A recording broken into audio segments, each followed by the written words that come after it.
Good morning class 10। हम पढ़ रहे थे रैदास के पद। आज हम पढ़ेंगे रैदास के पद का चौथा पैराग्राफ। तीसरा तक हमने आपको पढ़ा दिया था। चौथा पैराग्राफ में रैदास क्या कहते हैं?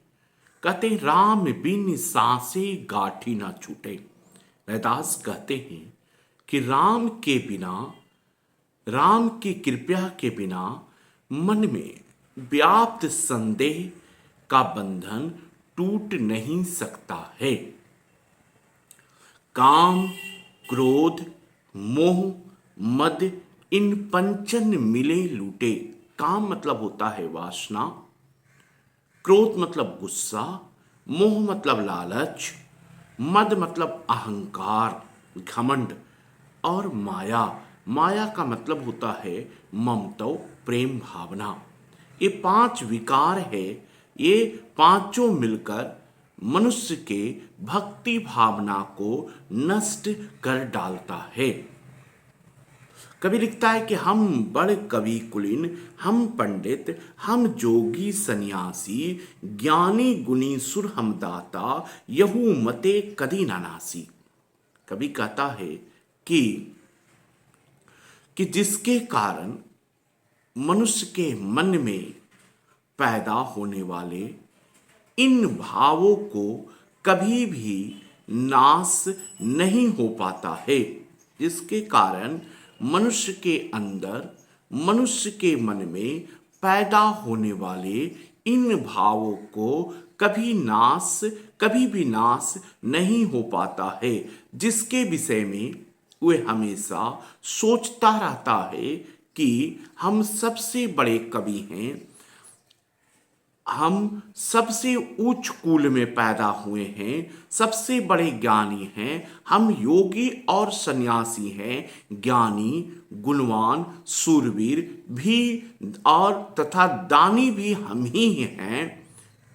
तो ये व्यक्ति जब तक यही पांच विकार है जिसके कारण ही मनुष्य के हृदय में ये सब बातें, ये सब मनुष्य के मन में ये सब बातें वो क्या करता रहता है, मनुष्य ये सब बातें सोचता रहता है।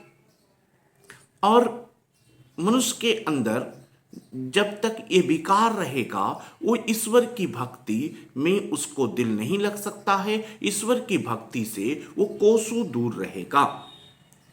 कवि कहता है, पढ़े गुने कछु समझी न परई, जो लो अनभे भाव न दर्शे।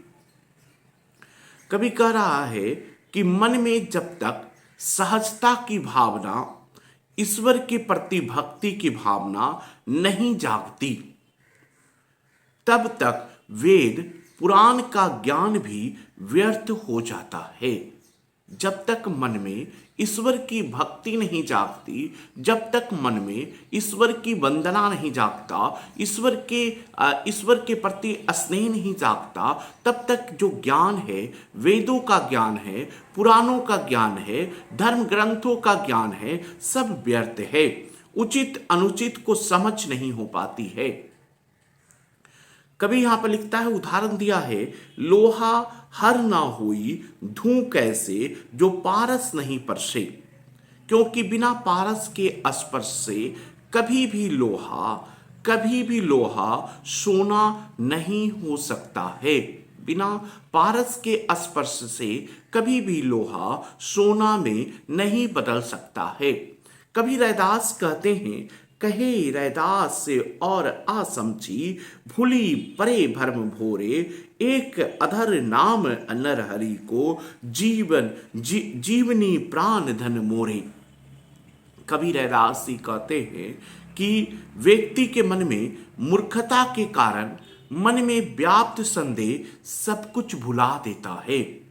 ईश्वर की भक्ति का एकमात्र अधर राम का नाम, जो भक्त रैदास के जीवन में प्राण रूपी धन है।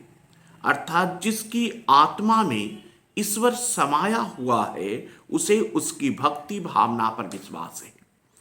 उसके मन में किसी प्रकार का संशय न होने के कारण सहजता से इस संसार से मुक्ति मिल जाती है। उसके लिए तो राम का नाम ही, ईश्वर का नाम ही सबसे बड़ा धन है, सबसे बड़ी सफलता है। व्यक्ति के लिए, उस व्यक्ति के लिए राम का नाम ही, ईश्वर का नाम ही सबसे बड़ा सफलता है। तो ये तीसरा पैराग्राफ हमने आपको पढ़ा दिया और एक लास्ट पैराग्राफ है 5वां, ये हम लोग नेक्स्ट क्लास में पढ़ेंगे। धन्यवाद। लाइव क्लास भी होगा तो यही रैदास के पद का हम लोग क्या करेंगे, रिवीजन करेंगे।